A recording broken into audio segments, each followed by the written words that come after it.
সালাম আলাইকুম ভাই, ভালো আছেন নি?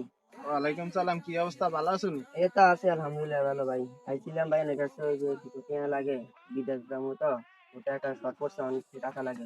ইয়ো এরম টাইমে আইছো অন্তে কতুন দিয়ে মারান না ফিরতে হইছে হাড়ানো টাকাটা অন কতুন দিয়ে সামনের মাসে টাকা হারাইবো যদি টাকা ফাড়া তো ঠিক আছে তোমারে আচ্ছা দিবনি এটা আমার না কেন ভাই? না না অন্যায় আছে এটা আমার মাথাতে আছে যাও আচ্ছা ঠিক আছে। কি কই গেছো গেছিলাম ভাই, ওই শালিমার কাছে গেছিলাম আর কি। কি লেগে বিদেশ যাবো তো কিছু কেনা লাগে, আমি খাইছিলাম, ওর কাছে বলে নাই টাকা। তোর কাছে এমনি টাকা চাইলে কি টাকা দিবনি এ তুমি দাও আমি খাই এত লোক কথা কই খাই কেমনে তুমি থাকো কেন আচ্ছা ঠিক আছে। আসসালামু আলাইকুম। ওয়ালাইকুম সালাম, কি অবস্থা? ভালো আছো? এটা আছি ভালো, কি অবস্থা ভাই?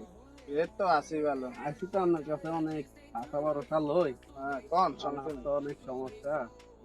টাকা 50,000 কি হইব নি আপনার কাছে? আই তো টিয়া দিতে পারি, আই কি কি উদ্দেশ্য টিয়া দি জানো নি? আরে লাভ বেশি দিলে টিয়া দি নালে দিতেন না। ওই রাখি বাইছিল টিয়া টোকার লাই। ইগারো আর একবার 10,000 টিয়া নি ইগারো 70 কিছু দেয় না। ঠিক আছে না সুদের উপর টিয়া লাগে। আচ্ছা ভাই ভাই এখানে একরকম মনে করি না আমরা টিয়া এক দেড় মাস রাখছি হ্যাঁ আর কিছু লাভ দিয়ে দিই ঠিক আছে। আচ্ছা এক মাসের লাই ন সমস্যা নাই, এক মাসের লাই যদি ন এক মাসের হরে যদি নাই আর লাভের উপর লাভ দিতে হইবে। আচ্ছা ঠিক আছে যা আচ্ছা দিই। আচ্ছা এডে এডে কথা। আমি তো কোন সময় দিবে? আচ্ছা তুমি কালে লই যাইও। আচ্ছা ঠিক আছে। আচ্ছা ঠিক আছে।